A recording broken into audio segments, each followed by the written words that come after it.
This is the Instant Speed Podcast, brought to you by FabDB.net. Yeah, your premier source for deck building tools, collection management, and simulated booster drafting. You can upgrade your account to premium at FabDB.net and get access to all of those awesome features. You will not regret it. Yeah, it's Instant Speed. It's episode 28. Our guest today is rules guru and head judge Joshua Scott. But before we get there, we got the facts, ladies and gentlemen.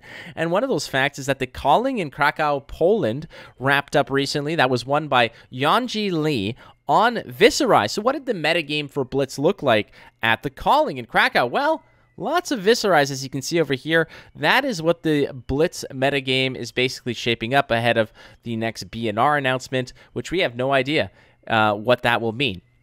How about Battle Hardened in Madrid? That's going down on April 23rd. Oh, yes. We know that LSS is tossing some more CC tournaments our way to maybe push that Starvo to Living Legend ahead of that BNR announcement. We see what you're doing there. But either way, Battle Hardened in Madrid's coming down on April 23rd. Should be fascinating to keep track of what that metagame is going to look like also. Hey, history box sets. We saw them announced for FAB 2.0. Lots of reprints. Basically, that first wave of a few sets. You've got Welcome to Wraith. You've got Arcane Rising. You've got Crucible of War, all jammed together. White border looks phenomenal. That's going to be released on May 6th, the first wave. But hey, I've been hearing from a lot of retailers and a lot of people in the community that first wave ain't going to be as abundant as you may hope or think it might be. More prints are going to be coming of this set, but as it stands, I'm hearing that some of these LGSs, doesn't matter how big or small you are getting one, maybe two cases of this stuff. So keep in mind that this product is going to be fairly scarce in that first wave. Again, they're all reprints. They're cards that already exist. So if you have them, maybe leave them out there for those who need them. Otherwise, May 6th, history box set, only a few, and I suspect that these are going to be gone in hours. All right, and I just want to give another major shout out to all of our patrons over at Patreon. You guys are awesome, and I do sincerely thank you from the bottom of my heart for supporting the show. If you do want to support the show, there are 3 tiers that you can do so. Go to patreon.com/instantspeedpod. You know, if it's just $1 a month to say, hey, we hear you, we like you, but then you can go ahead and maybe, upgrade it to tier 2, get some of those go again questions in here, get your name in the credits. How about tier 3? Get some BCW supplies, some cool swag sent your way. Lots of things to do. All right. Joshua Scott from LSS, the rules guru, is our guest today on Instant Speed, brought to you by BCW Supplies and FabDB.net.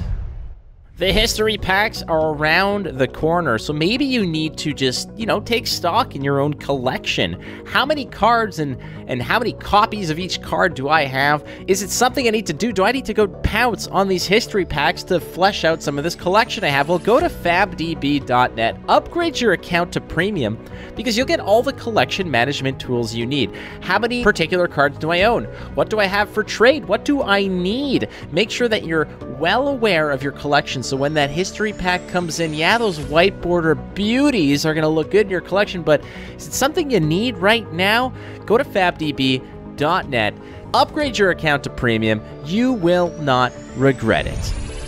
The Instant Speed Podcast is privileged to welcome the rules guru of Flesh and Blood. He is the top tier authority also on judging, and also the maestro when it comes to tinkering with the symphony of rules that make up this immensely complex game. Welcome to the show, Joshua Scott. How are you, Josh? Great, thank you. Thank you very much for having me. It's a pleasure to be here, and I look forward to having a good chat with you. Well, this is your first foray, if I'm not mistaken, into the world of podcasting or guesting on a podcast. Am I correct in that assumption?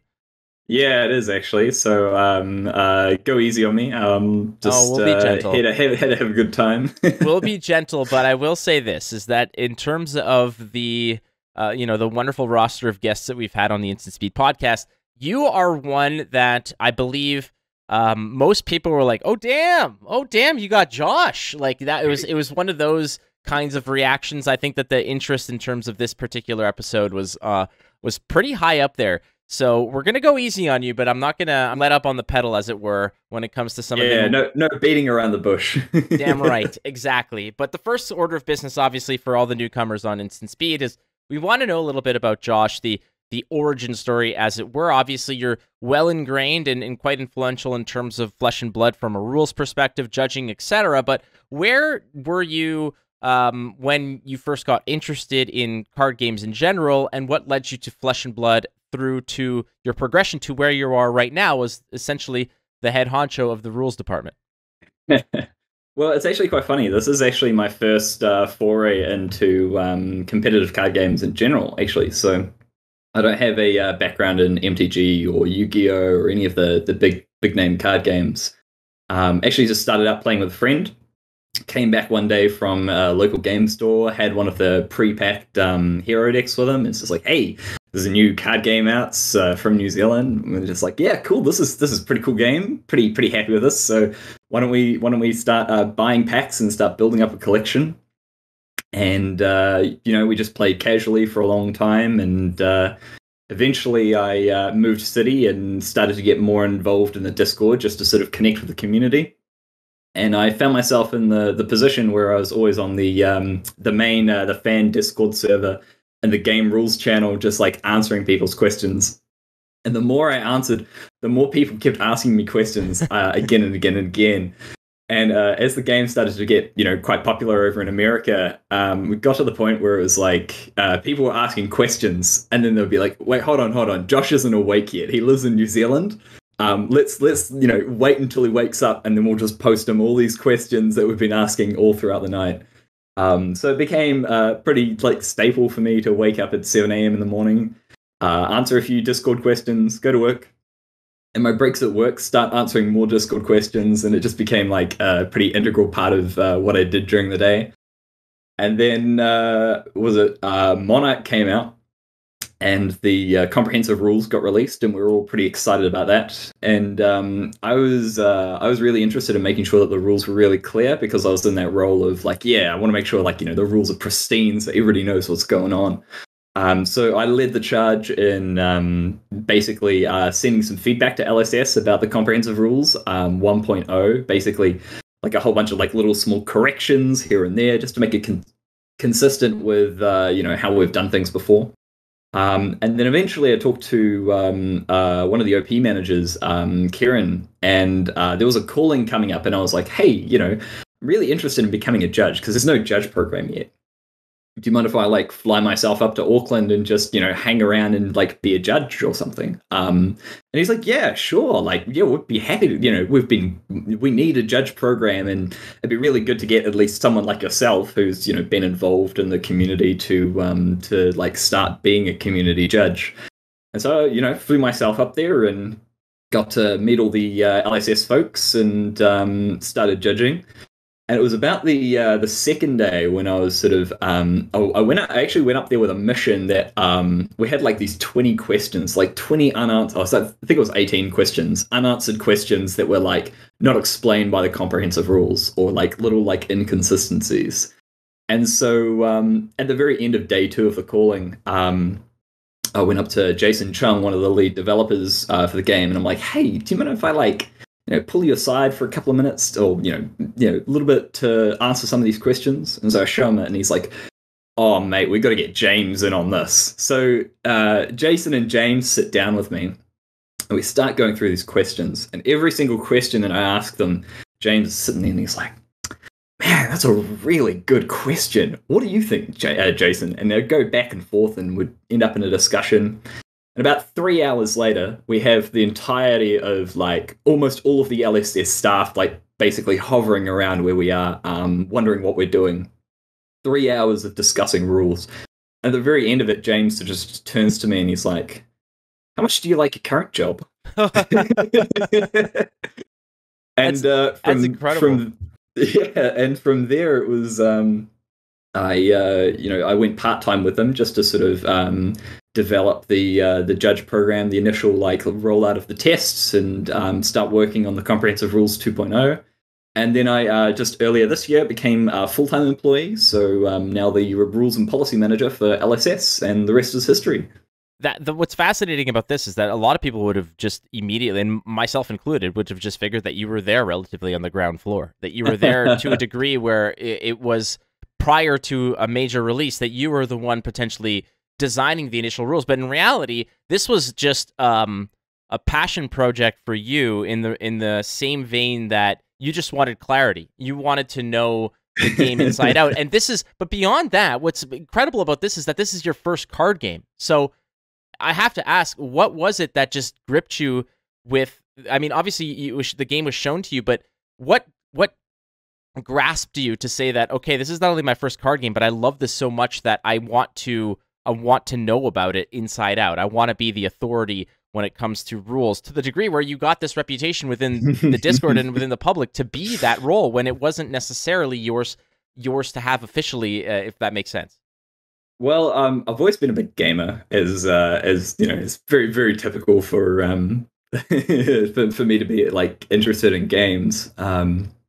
Before Flesh and Blood, I was actually really interested in a board game called Go, or Baduk, or Weiqi, however you want to pronounce it, which is like an abstract board game. And I got really, really obsessed with that as well into the years leading up to FAB. And so much I like went to Japan and played at like the Nihon Kin, which is like the center of Japan. And I played with a couple of professionals and met a whole bunch of people overseas. And then like started up a club in Wellington. And the unfortunate thing is that it wasn't like a very big community. So there was a lot of effort to like have to maintain and that sort of a thing. But one of the things that I really found enthralling, or really fulfilled me about it, was sort of creating an environment where people can come in and learn how to play the game and actually enjoy it. And that was, you know, what was really, really great for me, is not just playing the game, but also like facilitating that play. And so when we got into FAB, I was like, oh, you know, this is a really cool game, really interesting. I like playing this game, I like playing this with my friends. But being on the Discord and like talking to people with about the game rules and like sort of helping them learn the game and helping them learn the ins and outs, that's what really sort of like filled me with really sort of like feel or scratch that itch for me, is sort of like facilitating that play. So it was sort of quite a natural progression for me to like get really interested in FAB, and then from there start to move into a role where it was more about you know, the rules and facilitating that play and making sure everybody else is having a good time, because that makes me have a good time. And so it sort of became a natural progression from me becoming a player to becoming a judge and becoming LSS rules policy manager. Right, and I have to ask, because the complexity of the rules for Flesh and Blood. Now, I'm somebody who grew up. One of my first card games I ever played was Decipher's Star Wars CCG back in like the late '90s, early 2000s, and Star Wars CCG makes a game like Magic the Gathering look like tic-tac-toe in terms of the complexity and whatnot. But then, like, you know, when you're introduced to Flesh and Blood, the rule set for Flesh and Blood seems very basic. It seems very straightforward, but the complexity of it is fascinating because it's so layered. There's so much to it. You having, you know, that moment where you were at that calling, sitting there at a table with James, talking about the rules. You had this laundry list of, you know, of murkiness, this gray area that you wanted clarification on. I have to ask, when you entered the realm and the rule set that you had, where you had these 18 questions about the rules, you know, what were some of those rules that you brought to James that really were head scratchers? I want to know what those, you know, what the catalyst was for you to not just you know, do the service for the community to clarify these things for the Comprehensive Rules 1.0, but ultimately to get James's attention where it's like he hired you on the spot, right? So that's... the document is floating around somewhere. It's a Google Doc that I actually... Like, what I did is I wrote up all the questions, and I wrote out the answers to the questions that James and Jason gave me, and I'm posted on the Discord somewhere. So the document is floating around somewhere. And some of the old school people who were, like, with me at the time on the Rules channel will be able to dig it up somewhere. But one thing that particularly comes to mind was an interaction with energy potions. So back in the Comprehensive Rules 1.0, the chain, which is now called the stack, was actually considered in the arena. And cards that you own that are in the arena, you technically control. And cards that you control, you can activate abilities on. So what you could do under the rules was basically you could play an energy potion. And then before that energy potion resolves and becomes a permanent in the arena or an item in the arena, you could actually activate it and then resolve that activated layer or that activated ability to get you two resource points. And basically what that means is you could do something like play energy potion, and before it resolves, your opponent could play something like zap at instant speed. So that you've got like your energy potion on layer 1, you've got zap on layer 2, and you say, okay, I don't actually have enough resources to for Nelrune to remove the damage from zap. But what you could have done is you could activate that energy potion that's still layer 1 to create a third layer that gets you resource points. And then now you have the resource points to basically mitigate the damage from zap, even though your energy potion hasn't resolved. And so so it's just like real like stuff like this where it's a real technicality in the rules.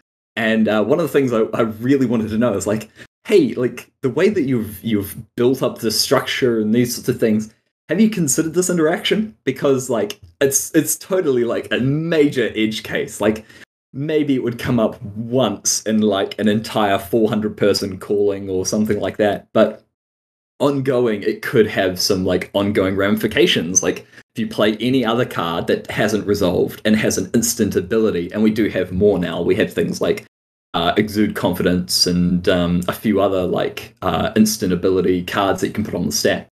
But in the future, this can be a huge problem because it sort of breaks one of the assumptions that you make about that holds true about the game, but isn't actually reflected in the rules. And that was those were the sorts of questions that really got James and Jason to sort of think, because they didn't have an answer at the time, but they were happy to discuss it for 3 hours. Well, at that rate, I would imagine, especially given the fact that these aren't written down anywhere and they're not solidified, as you mentioned, even though they are so marginal and so infrequent that they don't cross someone's mind. But for you yourself, who might think of these, and eventually as you start doing more investigation and thinking, okay, it's not just this, but what about this, and what about this, and what about this, you're eventually unraveling a lot more layers to the game that weren't there prior and perhaps may have slipped past some of the initial playtesting because, again, it's such a fringe interaction to a degree.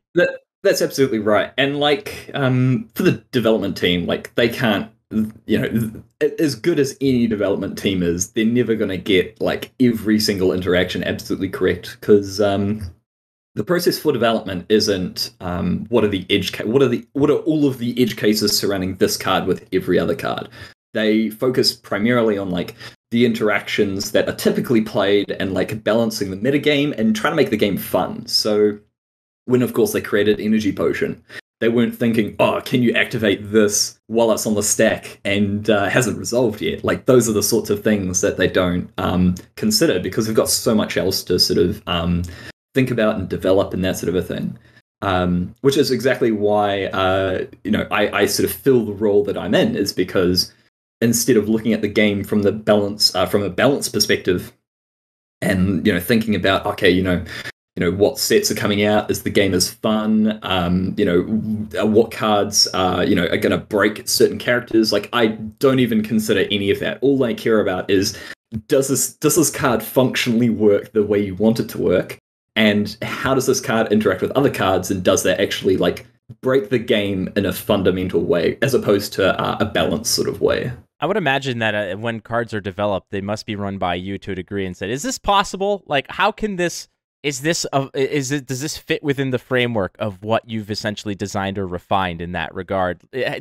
How often do the design and the developing team, sort of run things by you to the degree where you have to say, like, all right, well, if it works X, Y, Z, or on the other hand, how often does it occur that something's brought to you and you're like, well, no, this can't work because of X, Y, Z?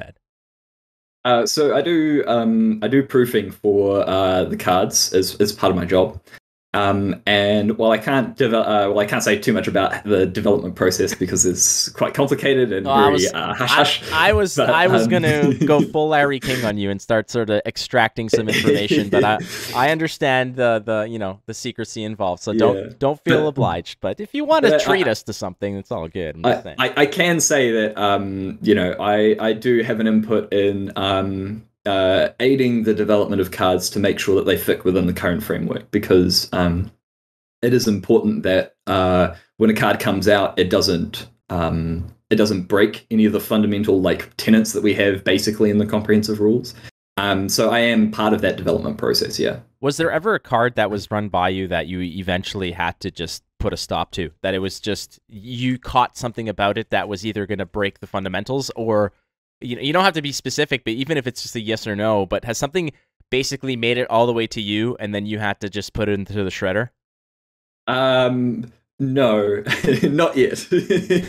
Every card that's come to me. So of course, because I only started this role at the beginning of this year, I've sort of haven't spent that much time as part of development for new sets or new cards.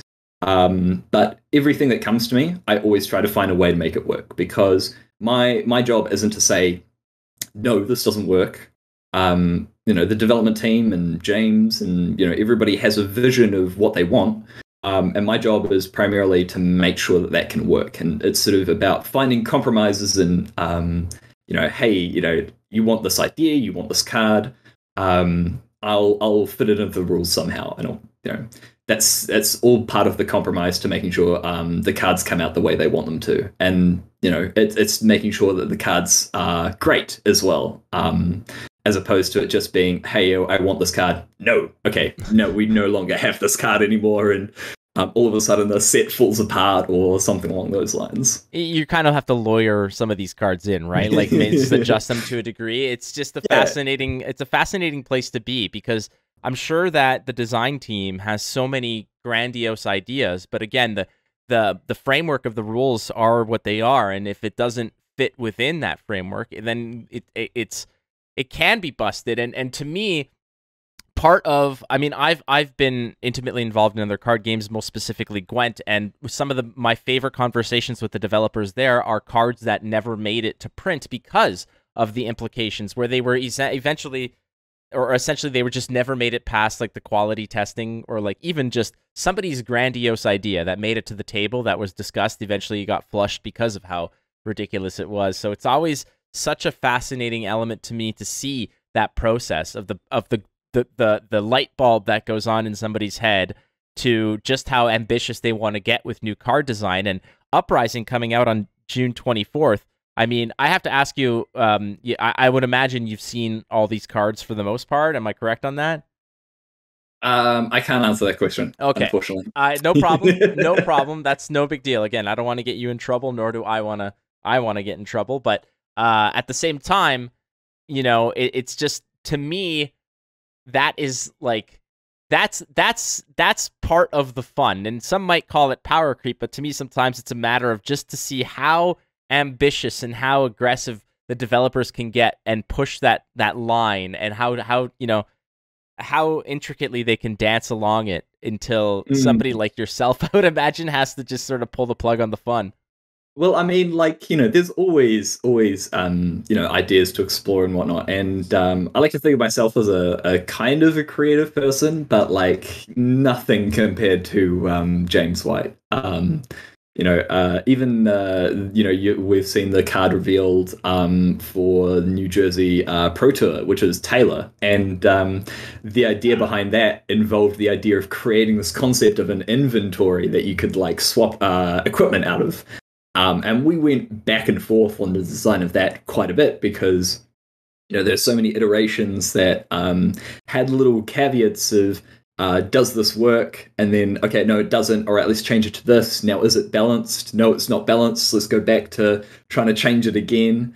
And while it's not a card that's available for official tournament play, we wanted to preserve the idea behind being able to swap equipment in and out of your sideboard, but also keep it balanced for casual play. Otherwise, people will be like, Taylor again. Like, who's going to win this match again, right? Oh, I hear you. It's a difficult line to dance around, like we mentioned, just to sort of keep it all balanced and sane. Has there have you had any influence in card design, particularly? Has any of your ideas essentially been sort of floated past James that may have been directly printed as a card or influenced the design? Not at this stage. Like I said, I'm still early in my position. But maybe someday in the future, I'll get to design a card. That'd be pretty sweet. You definitely have ideas, though. Oh yeah, everybody has ideas. Everybody's like, man, that'd be so cool if this card existed.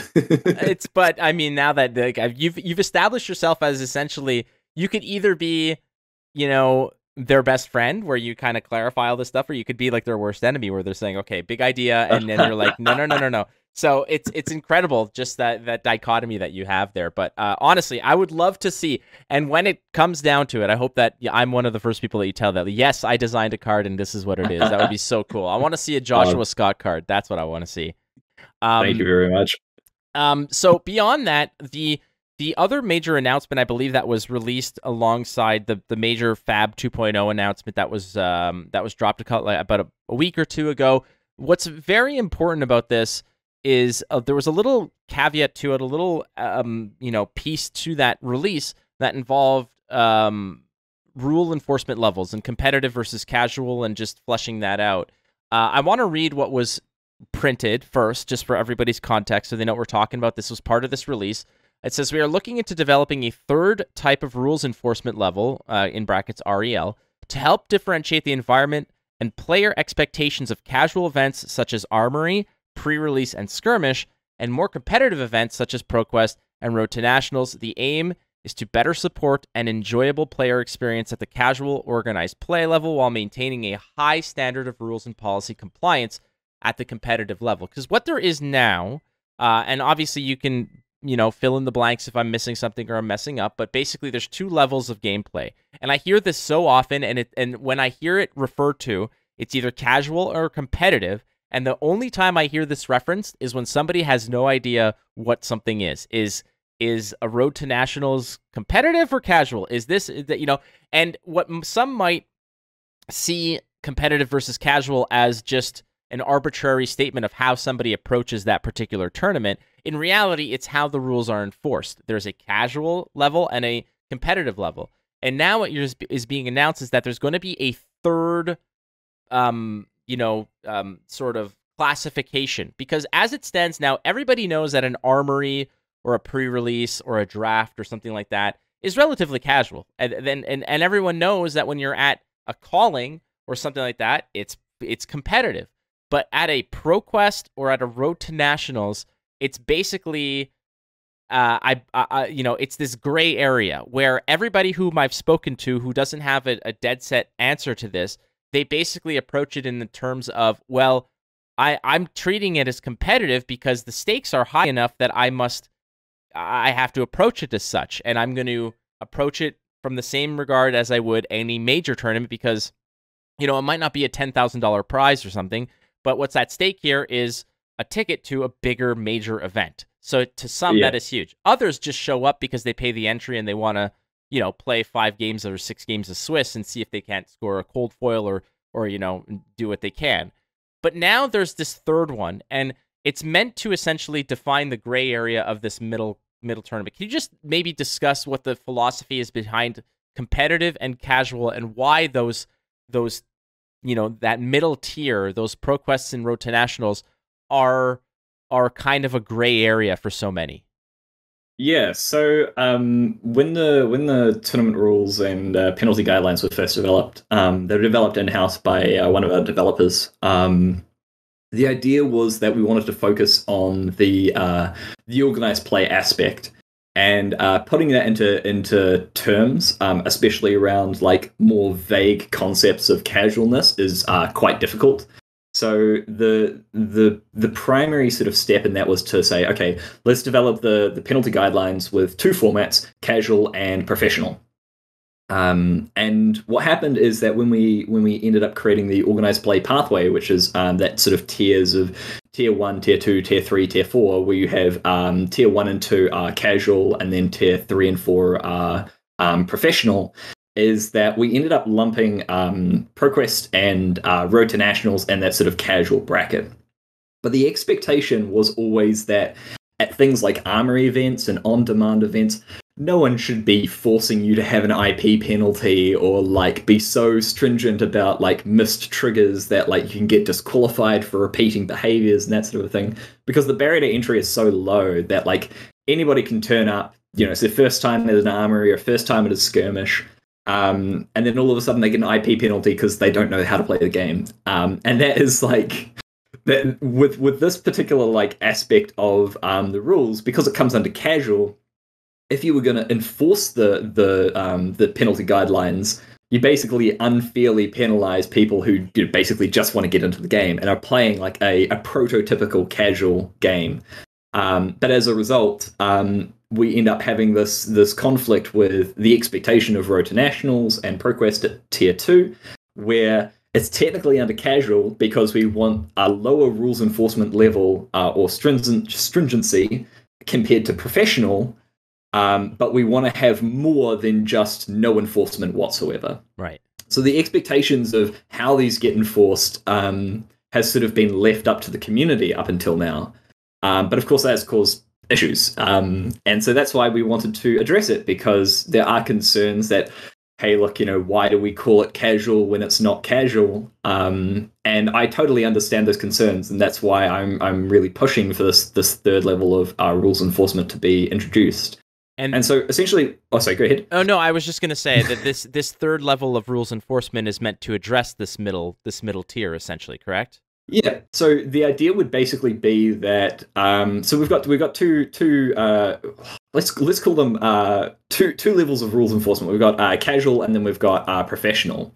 So what we understand as casual would probably be renamed to something like competitive, because it still has everything of professional, just to a lesser degree, which is essentially what we want ProQuest and Road to Nationals to be. Basically, all of the penalties, all of the guidelines and whatnot, but to a less degree of casual, because the barrier to entry is slightly lower, and there is a slightly more casual environment to play in, as opposed to a professional tournament where the stakes are astronomically high.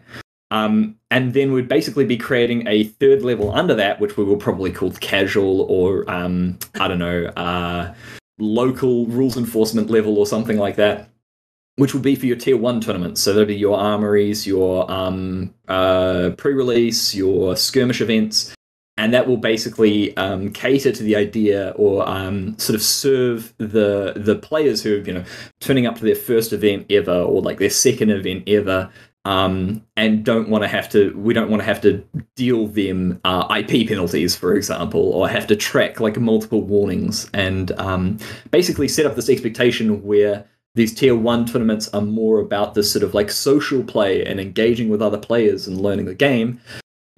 Even if the armory events or skirmish events still have prizes, we don't want to let that get in the way of creating that community. We had an issue a while ago where we had skirmish events where we had judges basically attending the skirmish events. And because skirmish events are tier 1, the expectation sort of from a lot of players was that, I could turn up to a skirmish, it's my first time playing, and everything's going to be fine and dandy, going to have a great time. And then they miss a trigger, or they do maybe they draw an extra card and they get an IP penalty, and then they lose the game. And it doesn't create a great environment. And it's something that we want to, as part of this push to encouraging great games being played, we want to introduce this third level of rules enforcement to make sure that we can keep ProQuest and Road to Nationals at this sort of more competitive expectation, but also allow players who are coming into the game and sort of playing it more casually to be able to enjoy a more relaxed atmosphere for these tier 1 tournaments. So this new level of tier meant to address, like you mentioned, what you're calling, I believe you said you're calling competitive. So it's going to be like casual, competitive, professional. Are those the 3 new tiers?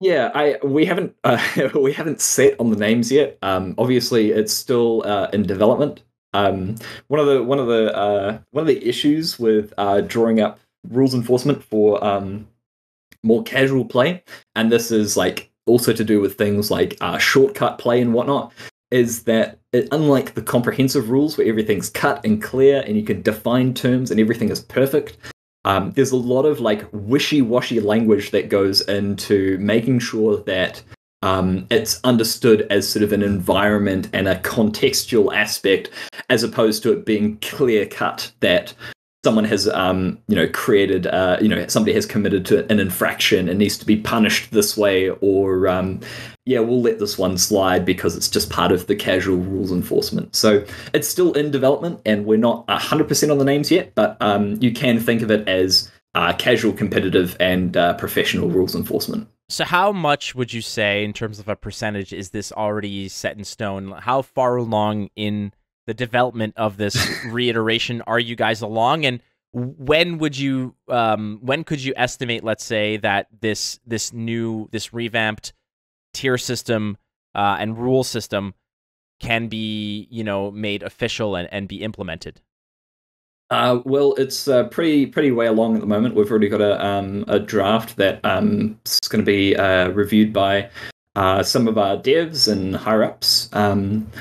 We expect it to be in place for next skirmish season, but that's all dependent on some of the other priorities that we have, because as the rules and the judge program go, there are lots of high priority items, and while the rules enforcement level is definitely up there, I wouldn't say it's the highest priority item that we have at the moment.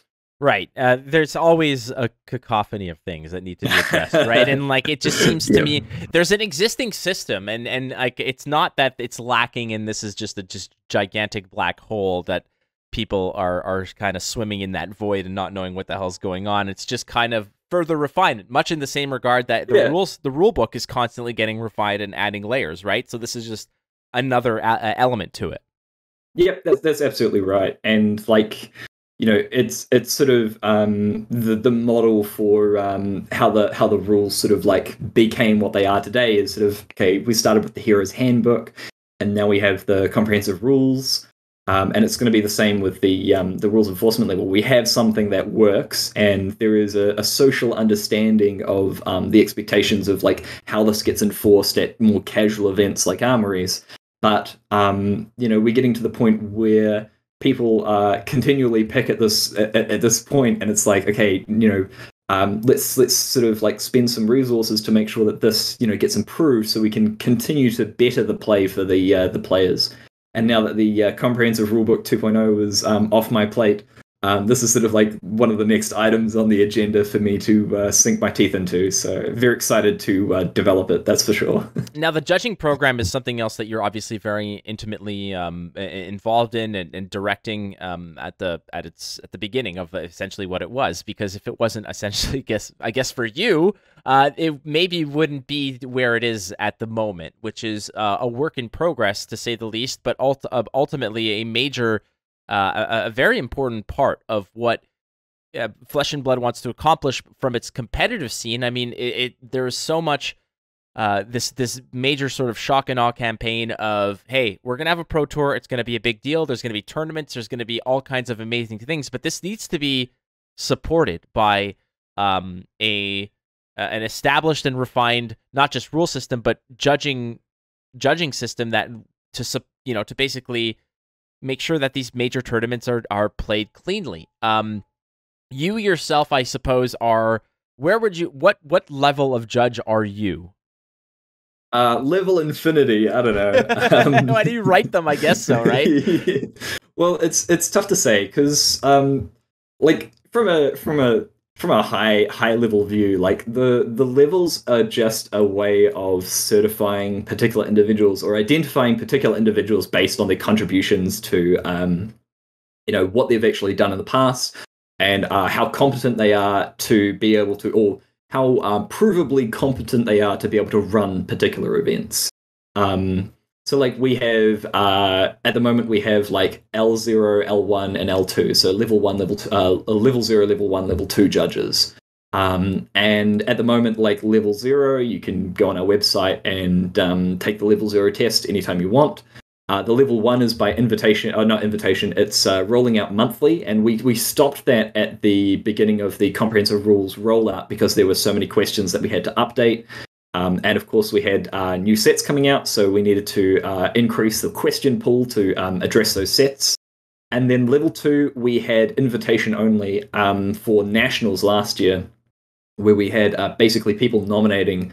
And we picked out the nominations and qualified a lot of them as level 2s so that they could be recognized to run those national level events.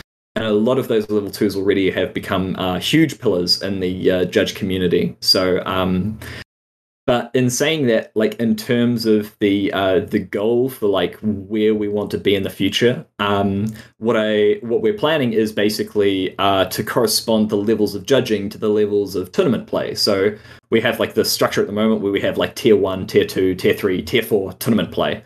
And what we want to do is we want to say, okay, whatever level judge you are, that is the tier of tournament that you can head judge, and that's where we want to head to. So eventually, as we sort of like roll out into the future, we'll be qualifying level 3 and level 4 judges, and those level 3 and level 4 judges will be the head judges at tier 3 and tier 4 events. So like you have to be a level 3 judge to be able to head judge a tier 3, like a nationals or a calling.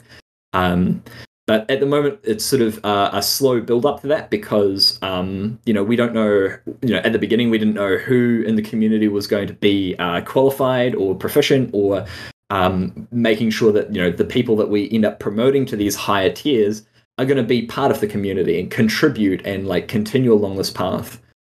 So we sort of limited it to just L1 and L2 for the time being. But as we begin to develop the judge program further, we'll be expanding to those sort of like tier all the way up to level 4 judges. So the L2s essentially are what the top tier are for that's accessible to the common folk, as it were. Aside from tier infinity, which I am. But, well, I mean, God mode is something. Yeah, exactly. You could play that in Duke Nukem or something like that. But ultimately, when it comes down to flesh and blood, that's a Josh Scott move, and you can't take it. It's his. But yeah, exactly. L2 is what is essentially currently attainable by the common folk, by us, us scrubs out there who want to go there. But ultimately, I mean, I've taken my L0. It's not immensely a difficult thing to do to get L0. The L1, I haven't taken. Not that I have no interest in it. It's something nothing. It's not on my radar right now. But I do know some people. I just want to give a big shout out to a local judge by the name of Paige. She's been a big pillar in the local community here in Toronto when it comes to judging events. She's awesome, and she has done exceptional work here locally. But that's the other part, is the fact that judging is so integral to tournament and competitive culture that I'm really curious how many L2 judges are out there, and are they going to be, let's say, at Pro Tour, walking the trenches to make sure that everything's on the level. Yeah. Just a quick side note as well. So yeah, shout out to Paige as well. Back when I was before I was with LSS, I judged a Red Right Games online skirmish. I think it was like a 1K or 2K tournament or something along with it. So she did an amazing job back then, and I'm very happy to hear that she's still a prominent judge within the Canadian community. So if she's not at an event, I'm like, what is this chaos that I'm in? Like, it's just pure anarchy if she's not there, definitely. But seeing her there, I know that things are going to be okay. And shout out to her, because she also gave me a 2-minute extension because I had to pee like a crazy man. So she gave our table a 2-minute extension after like an hour and a half drive to an event. So props to her for that. Anyways. Oh, well done. So the amount of L2s that are currently in existence, and what the strategy is for Pro Tour. Yeah, so we have about 2,000. Oh, sorry, no, not 2,000. We have about 1,500 L0s. We have about 1,000 L1s, and we have 22 L2s. Sorry. So it's actually a relatively small pool of level 2 judges. And in terms of the Pro Tour, we have a vast majority, like a really strong team of L2s who are coming up to help. I know that we've got some traveling over from overseas, from Europe as well, which is like super to be able to meet them in person. And then we've got a handpicked team of L1 judges that we will probably give an opportunity to be promoted to L2 at the event as well. So, I'm really confident that we have a strong team for Pro Tour. And like I have a huge amount of trust into the team that we've selected because they've proven themselves within the community, and they've got a really strong reputation for being fair and just, and providing excellent customer service. I can't say how big the team is at the moment because it's sort of there is still some like allocations still being decided for like who's going to be judging or just being tournament staff. But I can say that we will have like maybe 50-ish strong team of L2s and L1s there at the Pro Tour who will be more than happy to more than capable of taking care of anybody else's needs.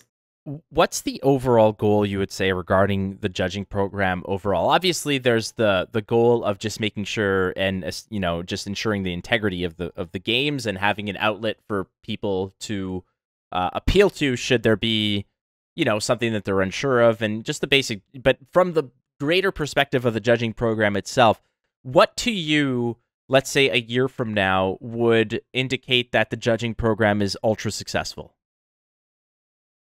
Well, I mean, part of it always comes back to like the whole philosophy, the whole mission statement of Flesh and Blood, which is bringing people together through the common language of playing great games. And when I talk about judging with people in sort of like a higher level sense, that's always sort of what I want to come back to is what makes a game great. And the game is played between two people, and that's always why it should be. You shouldn't be anybody else involved in the playing of that game. But there are people who facilitate it, and part of the people, so one of the most important people who facilitate it are those judges. And so when I look at like what a judge's responsibility is at any given tournament or within any given judge call and whatnot, it's always how can you make this game great? And that means like resolving incidents might just be part of it. You might have good game knowledge, but like customer service is also like a huge part of being a judge. And so when I look at like what I want from the judge program in say like a year, what I want is to see like a good strong a pyramid structured scheme, not a pyramid scheme. Yeah, I was going to say that. Listen, so if I give you $500, but two other people I know give me okay, all right, just want to make sure. With a subscription of $500 a month, you can be an L4. No. It's not in our plan at the moment to charge anybody for becoming a judge. I don't think that there's any benefit to be gained in requiring costs involved with being part of a community. And when you're already giving so much to the community, I don't really want to take away from you.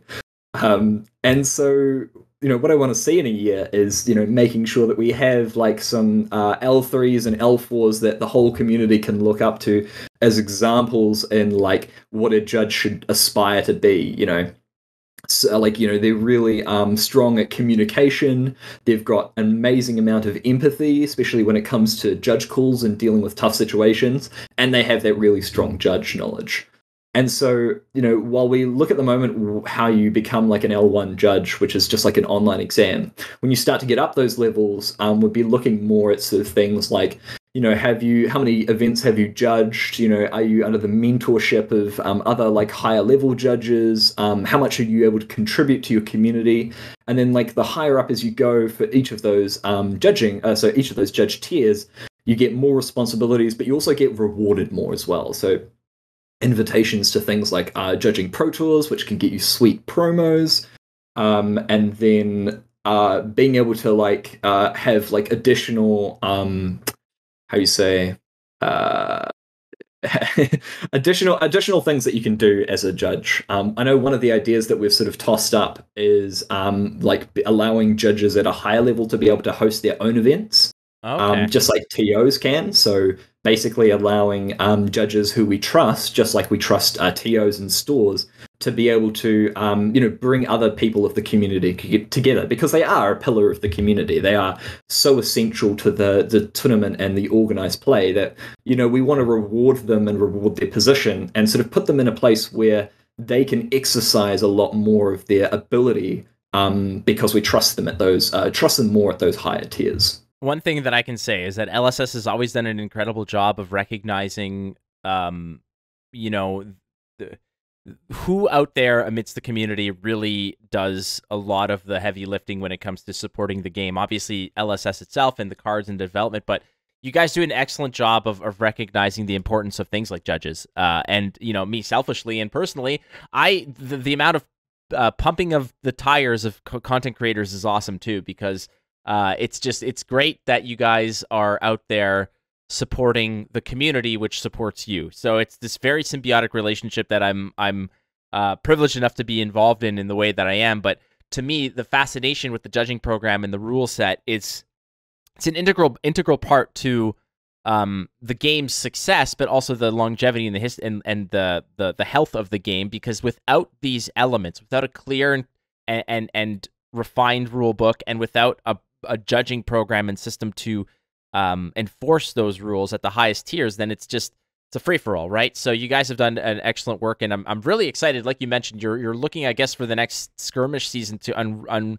unfold some of the things like the third tier of the rule set. There's the judging program that's also that's constantly getting added to, and there's a lot down the line. What would be, I guess, the last little bit here for the judging program? What would be the next thing that we can expect down the line, I guess, in regards to maybe rules or judging in general? And again, you can't say anything. You can't say anything. But here, we're good with as a starving community, which I know we're not starving because we just got a gigantic drop of FAB 2.0, but we're constantly hungry for stuff, and even a cracker is enough to sustain us for a little bit. So I don't know what you could kind of drop some bird feed or something, but what can you give us here? Please, sir, may I have some more? Oh, absolutely. And then you're like, more? We just gave you FAB 2.0. Like, what else do you want?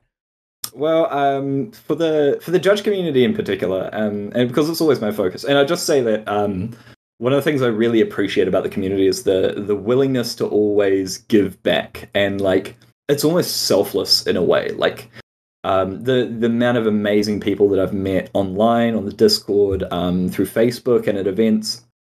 The judging community is like nothing else I've encountered. Because of course I haven't been in any other TCG. It's just incredible the amount of work that they put into just like trying to give back.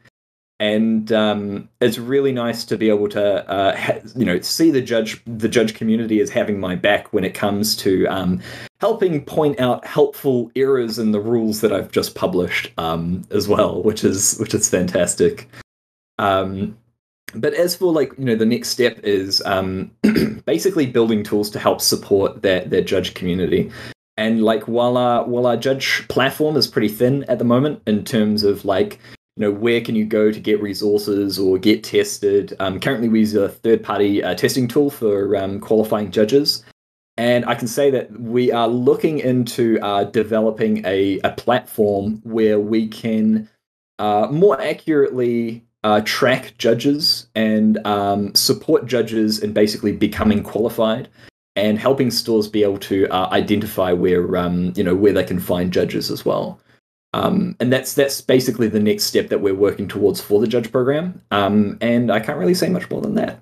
All right. As you saying that this is the first TCG community that you've ever been involved in, I will take the tongue-in-cheek approach of saying, yeah, every CCG community is just wholesome and awesome. So don't even worry about it, because everybody's just happy-go-lucky all the time and everything's good. But I'm very, very glad to hear that. I'm glad everybody is. But yeah, don't poke your head outside of the house at all. Just stay here. It's safe. It's warm. Don't go anywhere, Josh. We can't have you. We can't have you being tainted by potential negativity out there. But in reality, yeah, Flesh and Blood has been quite the breath of fresh air in many regards. And again, even just in a vacuum, it's just a great place to to play cards. So that said, that is has been quite the enlightening conversation again about the judging and the rules, etc. Josh, so I appreciate you opening up about that. There is another segment that we call Go Again. It's going to be 8 rapid fire questions from the community. So I'm hoping you'll stick around for that. Yep, absolutely. Wouldn't miss it for the world. All righty. Well, we will be right back, ladies and gentlemen, with Josh's Go Again right after this BCW product review. As always, the podcast is brought to you by BCW Supplies. Yes, all the cool stuff that I use to protect my cards, to store my cards, I want to send to you because, hey, the 983 Media YouTube channel just shot past 1,000 subscribers. So big props to you guys. And as we said, we're going to be doing a giveaway when we eclipse that number. So stay tuned and keep track of @983TV on Twitter, and @InstantSpeedPod on Twitter, @WatchBlake on Twitter, all these places, because there's going to be a contest coming up where I'm going to hook you up with all of that BCW swag that we have been showing off on this show. Stuff like, oh, I don't know, the Deck Vault XL100, love it. How about the Prime XL deck storage? It's like a tackle box for all of your cool stuff. I've got sleeves, I've got more deck boxes, I've got the brand new Spectrum Series Prism deck box, and hey, why not? We'll throw in some cards too. That's just the way we do it. So go to BCW Supplies, use the code ISP10, get 10% off all of your purchases at bcwsupplies.com. This stuff is awesome. I know I talk about it a lot, but if you ever catch me at any tournament, I'm going to be using this deck box, I'm going to be using these sleeves, and there's a good chance that I'm going to be having one of these bad boys as a backup for a secondary deck. Yes, yes, yes, yes. Check out bcwsupplies.com. Use the code ISP10 to get 10% off your purchases. And don't forget to follow @983TV on Twitter, and @WatchBlake on Twitter, and at InstantSpeedPod on Twitter, because there's a contest coming up shortly, and you do not want to miss that. All right, it's time for Go Again. We've got Josh Scott. He is the rules guru and the head of the judging program at LSS for Flesh and Blood. And we've got a series of questions submitted by the community to not only, you know, clarify some rules, but also to give our good friend Josh here a run for his money when it comes to that level infinity that he has been telling us about and when it comes to his judging. So are you ready to go again, Josh? Yep, absolutely. Fire away. All right, number 1 is always one of my favorites, and it is, what is Joshua Scott's hidden talent? I don't know if this counts for a level infinity question, but I have many minor talents and many minor hobbies. I guess one of them would probably be I'm an amateur artist as well. So one of the things that I really like to do in my spare time is sidewalk chalk art. I've done it quite a bit in Wellington when I used to live up there, and I've done a little bit down here in Christchurch as well. But yeah, it's something people don't usually know about me, is that, you know, go out at 4 a.m., 5 a.m. in the morning, start drawing up like a massive 2 meter by 2 meter pavement chalk art, and then just leave it there for the community to see, and eventually it just washes away, and it's quite cathartic, if I say so myself. Oh man, what is the biggest piece that you've done?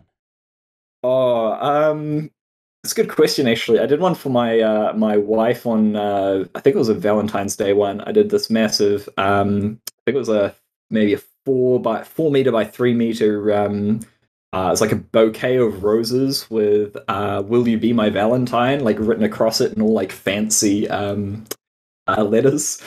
It took me, I think I got up at 5 a.m., 4 a.m. for it, and I think I was done at 3 p.m. in the afternoon, and then I took her there the next day for it. You make us all look bad. Oh. It's nothing incredibly impressive. There are obviously there are people who do it for a living or do it a lot more than me who are much better, but you know, I just find it quite neat and cathartic, and yeah, it's good fun. All right, the second question, this is submitted from Duo Fannel from the Discord that shall not be named, and asking, this is actually, I think, something that has come up. Again, you're talking about marginal little experiences, and when they matter, right? And this is one of them. Asking, can I fuse Exposed to the Elements with Pulse of Eisenloft, but only choose one of the two fusions. So obviously the card, so exposed to the element, gives the option, each with its own effect, of fusing for earth or fusing for ice, each of which have its own effect. However, Pulse of Eisenloft is both an earth and ice card. Can you fuse it, but say, no, I'm only fusing the ice and not the earth, or vice versa, or does it have to be both? Good question. So Exposed to the Elements has an and/or, right? So it's like so ice and/or earth card, right? As part of the additional cost. Yeah, earth and/or ice. Yeah, so this is actually something that came up a little while ago when we were discussing the rules surrounding additional costs and whatnot. Because there was a little caveat on some of the cards that just came out that sort of may have broken some of the rules that I had written previously about it. But the Exposed to the Elements, so earth and or ice fusion is an additional cost, and the key here is that because it's a optional additional cost, during the steps when you go to play the card, you must declare what the additional cost you're paying is, if you are paying a cost. So at that point in time, you have to declare, I'm going to earth fuse it, I'm going to ice fuse it, or I'm going to earth and ice fuse it.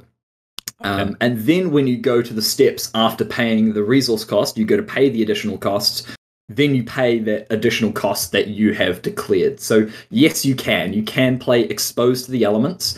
And when you do, what you do is you declare the card, and you say, for the additional cost, I am only going to earth fuse it. Then you go pay the resource cost, and then the payment for the earth fusion cost comes up, and you say, okay, here is the earth card that is required as the additional cost for my earth fusion, and then it's not fused with ice because the additional costs don't change after you've declared it. Perfect. All right. Next question comes from Christopher Kramer, asking, what is the most common rules violation you see with newer players? As the game grows, how do you weigh whether an infraction is a misplay or misrepresentation versus a clear infraction when making a ruling? And this obviously kind of is going to fall under the whole casual versus competitive, et cetera, et cetera. But I mean, even if we just want to boil this down, first of all, Chris, thanks for the question. And the Twitter profile picture is him wearing a clone trooper helmet. So as a Star Wars fanatic, that is pretty damn cool. So yeah, cheers to you, Chris. Thank you for that. But I mean, even if you want to boil this down to just what's the most common rule infraction or rule violation that newer players typically make, and then we can kind of go on from there. All right, that's easy. Is missed triggers is like is the most common. And it's obviously very, very common when people run Tunic, and it's very, very common when people run any kind of auras or things like rune chants. People miss all the time. Channel Lake Frigid and Channel Mount Heroic and those sorts of things. Those miss triggers. Soul Shackles people miss a lot of the time. Like miss triggers are just so ingrained in sort of like where people misstep when they first start to play the game, that it's actually one of the reasons why it's sort of differentiated from game rules violation when it comes to the penalty guidelines, because we don't want to penalize people for continually missing triggers and sort of like increase that with alongside game rules violation. So we take game rules violation much more seriously, but missed triggers, especially missed beneficial triggers, we don't take as seriously because it's just inevitable that it happens all the time. That's sort of like a little insight into like why the rules are designed that way. The follow-up was, as the game grows, how do you weigh whether an infraction is a misplay or misrepresentation versus a clear infraction? Yeah, so that's all dependent on context. And this is another like reason why we keep developing these rules, and why like a lot of the rules at the moment surrounding like tournament rules and policy and the penalty guidelines are a little bit ambiguous. Because it's very, very difficult to make a rule where you can create a clear-cut indication that somebody has committed to an infraction.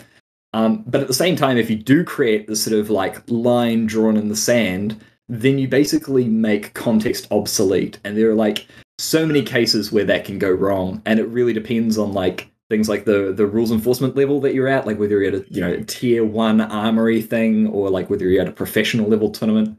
And And there's also issues surrounding like people rule sharking and also just like angle shooting as well, where basically people are looking for like the edge cases of what they can get away with in terms of not the game, but like the logistics surrounding the game. And like, if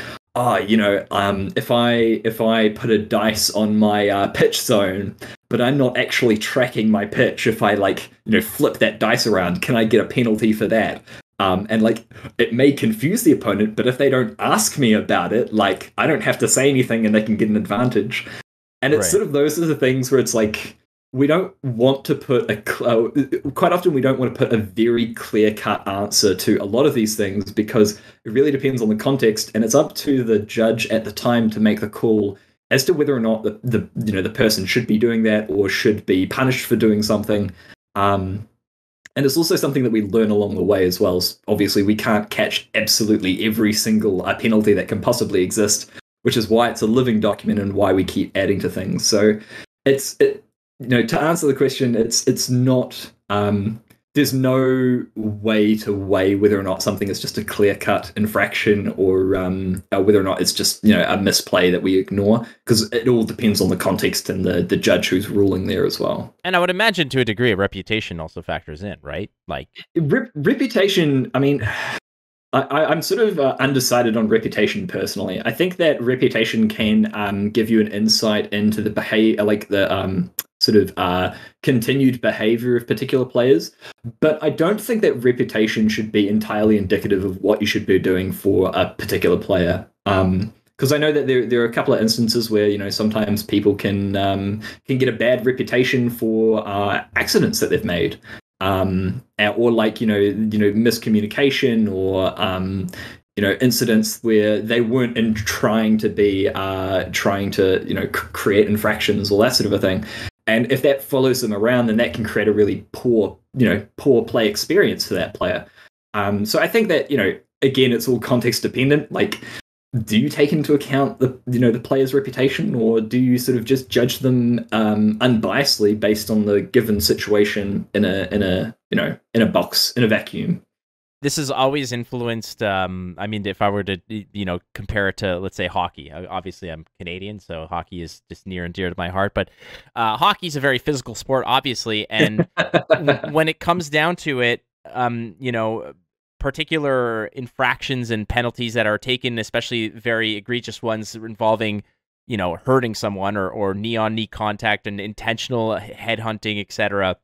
When it comes down to the Department of Player Punishment and Safety and whatever, when they're passing judgment, they take reputation into account when it comes to suspensions. And what I've always found is that there's always this situation where they'll say, well, he has no prior suspensions, so we're not going to suspend him now. But if they never have any prior suspensions, then they'll never have prior suspensions, so they'll never get suspended. Like, it's just so reputation.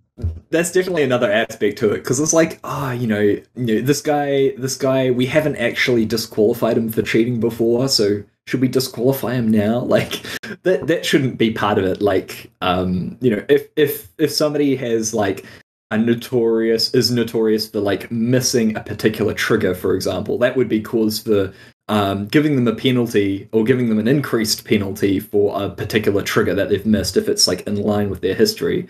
But like, if you have flimsy evidence about somebody cheating, like, he's cheated in the past and we haven't actually caught him cheating this time, do we actually disqualify him? Like, that should be like you shouldn't be using the history of a player for their cheating, or for them having been disqualified for cheating as proof for them cheating now. That's the sort of like where I want to avoid judges sort of creating bias for their judgment instead of ruling based on the current context. For those listening, I'm definitely 100% referring to a douchebag by the name of Brad Marchand, who is a constant bane in the side of many hockey players out there, to the point where he has licked someone's face on the ice. Just One day, just Google the tragedy of Brad Marchand, because the tragedy is frankly that he's a world class, like probably a top 10 player in the league, but he's also the greasiest guy on the ice at any time. All right. That is I put that in. I put that in my video, my YouTube queue for now. Please do. Brad Marchand. He looks like a rat and he acts like a rat. Is all I'm going to say. Okay. Next question comes from a good friend of mine by the name of Tommy Fresh of the Fresh and Buds podcast, asking, "What is the hardest ruling you've come across thus far?" The hardest ruling that I've had to do, I haven't actually done that many. I haven't actually encountered that many hard rulings that I've had to rule on. The hardest one that I've probably had is probably when somebody's flipped their banish zone onto the top of the deck. And what happened is we had these relatively short tables, and person had their banish zone. They were playing Bolton, I think, so they had a whole bunch of cards that they had banished. And what they'd done is they had like rested their hand on their like leg or something like that, and as their hand sort of came up to grab their cards, they had like flipped the edge of their cards straight flat onto the top of their deck. And they were like, the deck was like not pristinely like in line, so like from a view you wouldn't be able to tell whether or not the cards were like where the banish zone stopped and the deck began. And it was interesting. I had to leave it for another judge call and come back to them. But basically, it was like, hey, okay, so do you remember what the top card of your banish zone was? Because that'll at least give us a way to confirm if we've got the right top of your banish zone. And it was a pretty simple fix because the cards had flipped over so that they were the wrong way around on the deck. But if he had like had his deck upside down or the banish zone upside down or something, or like both side by side and flipped them, that would have been an entirely different story. What a weird! I was gonna say that's just such an odd like series of circumstances where this like, I mean, it's almost like a drinking game. It's like, all right, I'm gonna smack the cards and they're all gonna flip up over top. It's like bottle flipping, right? Right, exactly. Like I can't do that a million times if I tried to, if that was my idea, like, you know, but by haphazardly I managed to smack over a stack of 10 cards so you could barely tell where they lands directly. Yeah. All right. It's just the unfortunate reality of judge calls. Like judge calls, you get all sorts of weird, like, how did this happen? Like, what happened to come to this scenario?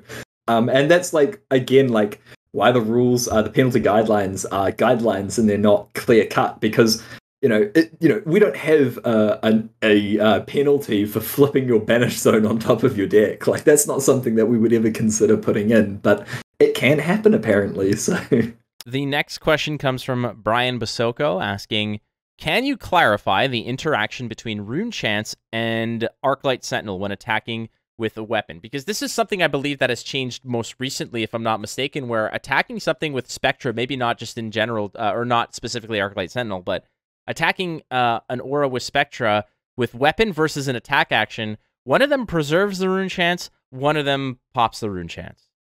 All right, so this sort of comes back to so nothing has actually changed in that interaction since I published my 2.0. So like part of the 2.0 like whole design was preserving the vast majority of game interactions that existed, and then basically cleaning up some of the outliers. So rip Fine Center. I'm so sorry, Ninja players, but it just had to be done for consistency.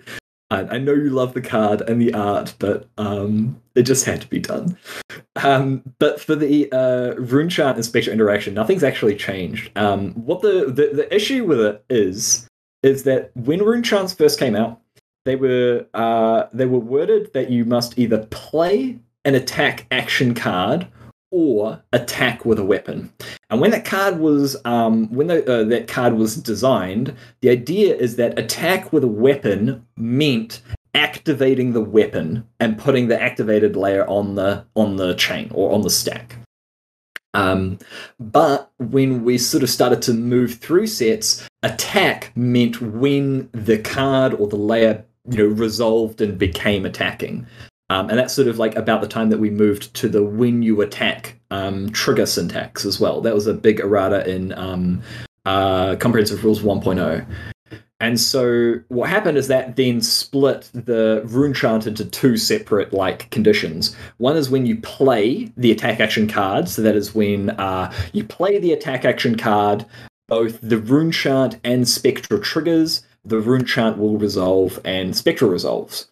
But the other one is when you activate the weapon attack, So when you say, I'm attacking with this weapon, I want to, like, attack you with this, you aren't actually attacking yet. It has to resolve. But because Arclight Sentinel becomes the target of the attack, becomes the target of the weapon, Spectra triggers, but the rune chants don't trigger for that particular weapon because of how rune chants are worded when you attack with a weapon, which is relegated to when the activated layer resolves and the weapon becomes attacking. And to clarify, the Comprehensive Rules 2.0 only clarified how weapons attack, so like what exactly that layer is, and when it resolves, what exactly the chain link is. That's sort of like what changed, but the interaction between rune chants and Spectre didn't actually change.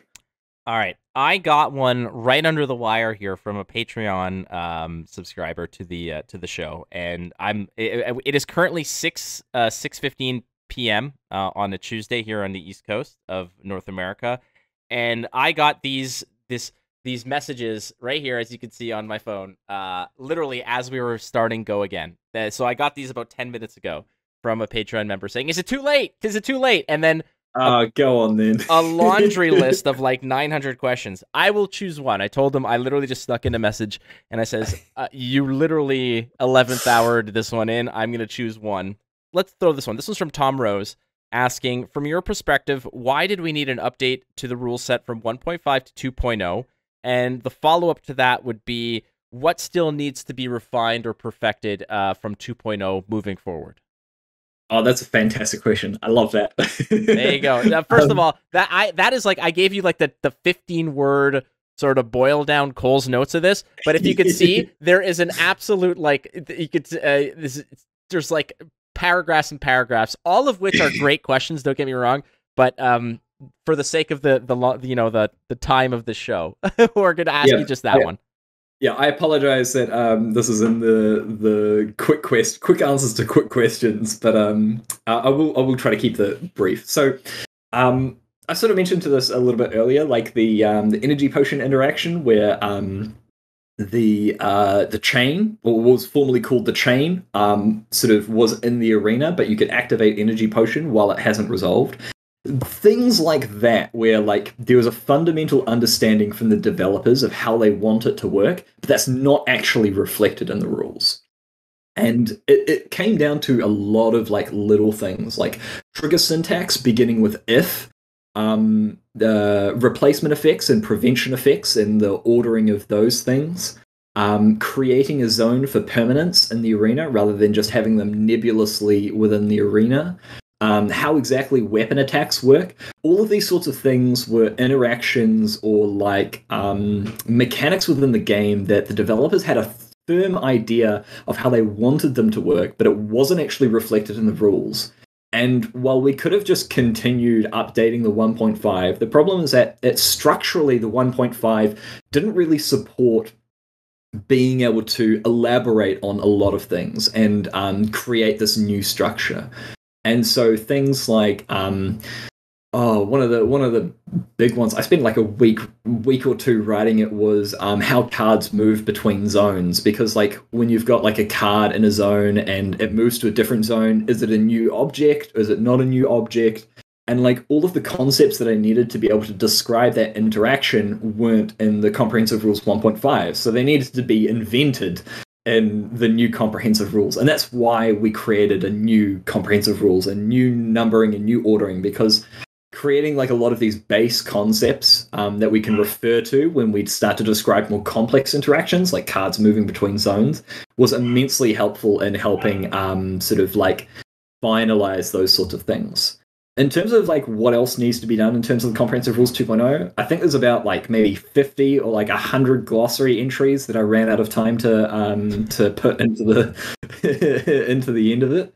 I'm also keen on like adding some more diagrams, so things like maybe even a step-by-step diagram of like the of combat or phases and that sort of a thing, to sort of like just additional material to help people's understanding.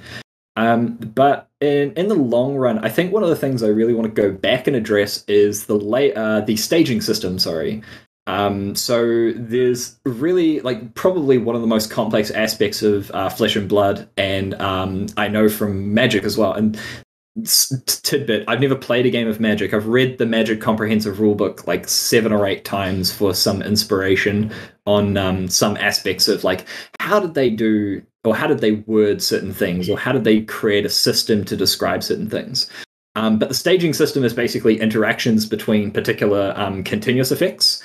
And at the moment, it's sort of a little bit like shoehorned to make things work as we want them to work and sort of like help describe some ambiguous situations. But I foresee that we'll probably end up having some continuous effect that we want to work in a certain way that breaks those assumptions. So I think that the staging system will probably have to be revised in some future edition of the comprehensive rules. Next question comes from Sean Noelden. I hope I'm pronouncing that correctly, Sean. Sorry if I'm not. The question here being, are there plans for a communication policy to help clarify shortcuts at a professional level? For example, how best to pass priority between different parts of the chain? And shortcuts is something that I was actually talking about, and I write a series of articles for Flesh and Blood, for LSS, for the website. And I was writing a little bit about how to avoid, certain easy mistakes and whatnot, and how to maintain a clean play. And that was one of the things that I mentioned was try to avoid taking shortcuts. Just make sure that your game is perfectly refined from the get-go before you endeavor to take shortcuts. Shortcuts are usually more risky than they are a reward. And some of these shortcuts, just to clarify for those who might not know what we mean, sometimes it's something like you present an attack and they immediately jam out like an unmovable or something. They just completely, they forego the defense and the attack reaction. They just skip straight, they jam out a defense reaction.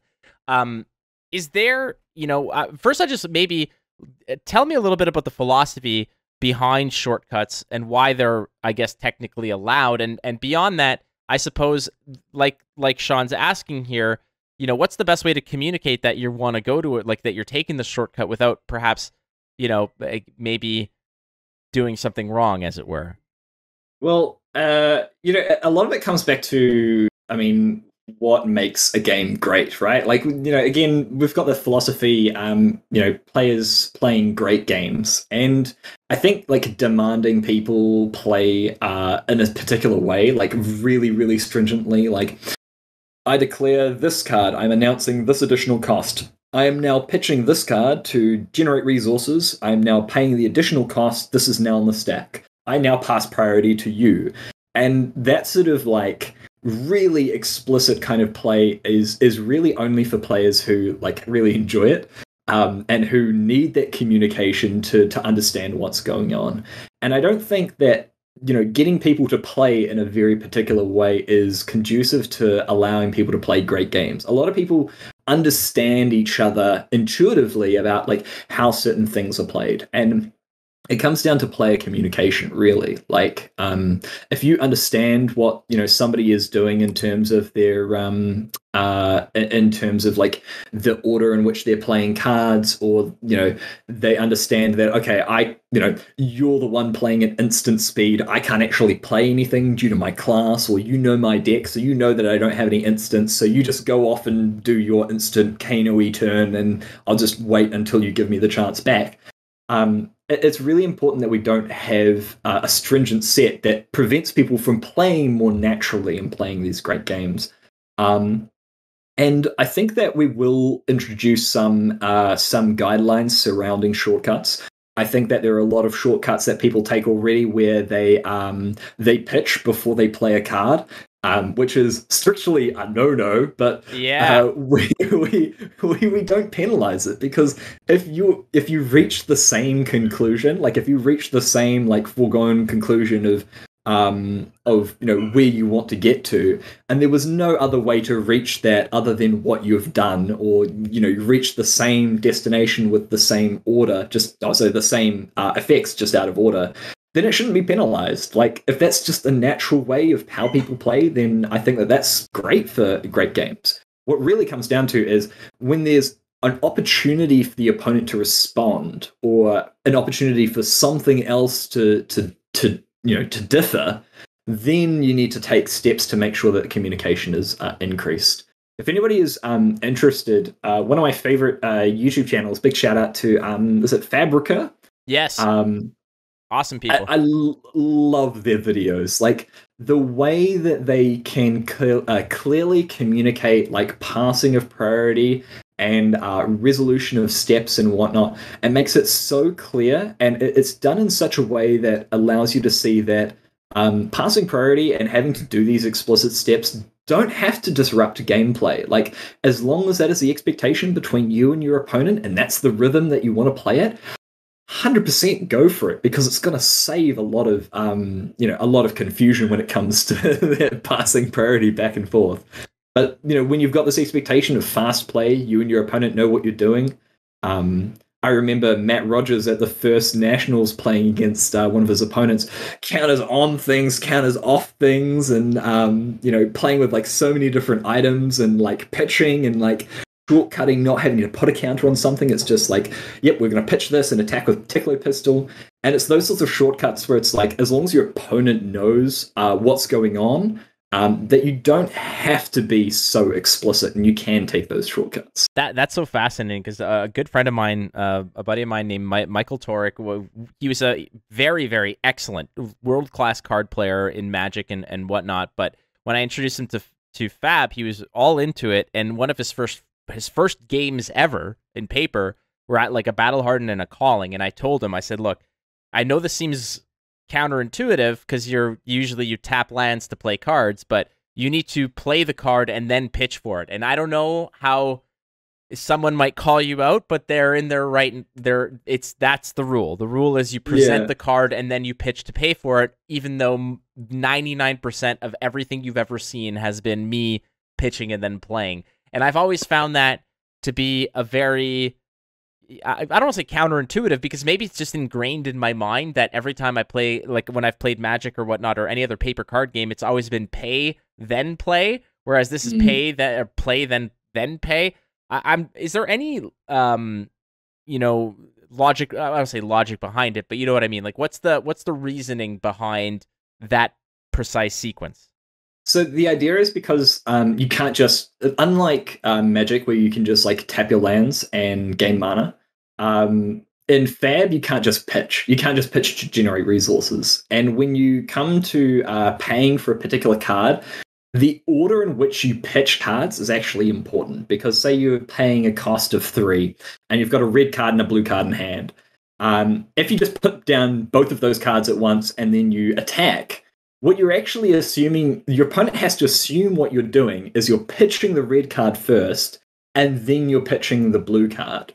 And this comes into, this is important. I think there's a talisman, I think it's Talisman of Recompense.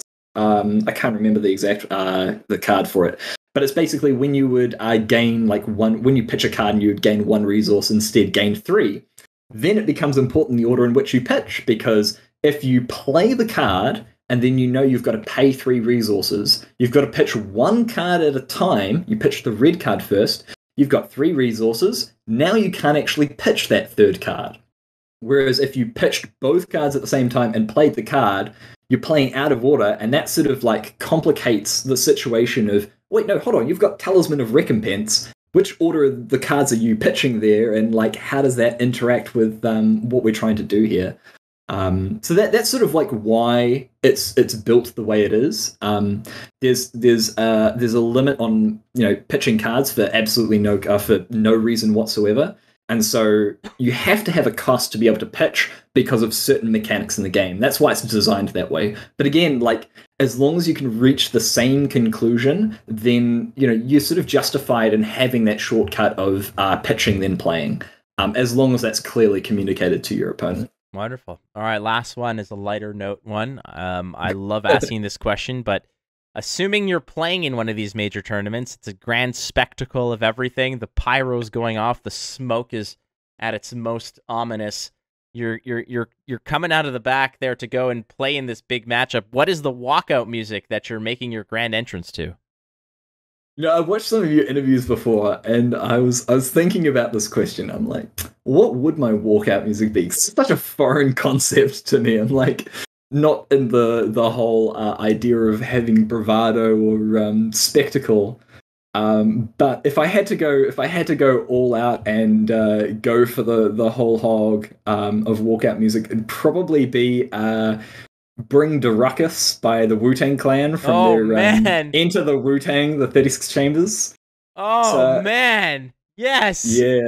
Okay, now we're talking. All right. Yeah. This is one of my favorite questions to ask because it's a nice little, you know, like you mentioned, not too much bravado, not too much showmanship, but I'm just going to hit you with some Wu-Tang Clan and just call it a day. I love it because I listen to it quite regularly. I love the old school boom bap hip hop from like the 90s and whatnot. Like Wu-Tang Clan and some of the like new ones like Run the Jewels is pretty good and whatnot. But like that old school like real grungy, real sort of some Busta Rhymes in there. Yeah, oh Busta Rhymes, Ludacris and yeah. But like that drum, like I'm pretty sure in the Bring the Ruckus, like one of the real snares that they actually have was recorded when they were like banging like against a metal bucket or something they were recording. And it's got that real raw, real sort of confronting sound and confronting lyrics about it, and I love it. I like as somebody who just prefaced that answer with, well, I'm not one for much, then you just hit us with that and have... Oh, well, it's a guilty pleasure, I'll tell you that. Dude, it is awesome. And again, Josh, thank you so much for doing the show and the insight and the just a little bit of, you know, pull the veil back on a little bit of the rules and the judging, etc. It has been quite an enlightening conversation with you, my friend. Thank you so much for doing the show. Oh no, thank you very much for having me. It's been a delight to talk about Fab for over an hour, and hopefully this episode doesn't go too much longer for you. Oh, we're good. Don't worry. If it's worthwhile like this isn't a Tan and Grace episode, which is like 95% filler and garbage. This is actual real content, as it were. So, if anybody wants to send you one of those 7 a.m. messages of you know, questions and stuff like that, I don't know you know how much you're gonna get inundated with this stuff, but if anybody wants to maybe follow along on a little bit of the Josh Scott mission, you know, how can we keep track of you, or can we reach out to you if that's something that you're open to? Well, look, I do get messages all the time anyway, and I'm in a position now where I can't just respond to every single message that I get, because I just get so many of them on Facebook and Discord and whatnot. But what I really encourage you is if you're really interested in the rules and like the development of the Judge program and whatnot, you can join the Judge Hub Discord, and I'll flick you a link about that. And just sort of like keep up with the Judge news as well. As I said before, we're looking to develop a more sort of like centralized platform for the judges. So once that's in place, then you can start to engage with the community a little bit more, and maybe even see like what sort of is coming out from our side of things. But you know, if you want to catch up at some point, just you know, come to Proto, New Jersey, and I'll be there and meeting with a whole bunch of people, and maybe I'll see some of you guys in the future. So yeah, looking forward to it. There you go. Go straight to the source. I'll be there. I'll fight the crowds back, Wu-Tang style. It's gonna be great. But thank you so much, friends, and to everybody listening again. Just there you go. There's Exhibit A of ambition and whatnot. As Josh Scott's humble beginnings started with just knowing the rules and being a trusted source, and now he's writing them. So that's pretty damn brilliant and awesome. But friends, thanks again for listening to the Instant Speed Podcast, brought to you by BCW Supplies and FabDB.net. Big ups to all our Patreon subscribers and members. You guys really rock sauce. So thanks for keeping the lights on over here at Instant Speed. Don't forget, you're not losing if you're learning, so keep playing the game. You might win. We'll see you next week on the Instant Speed Podcast.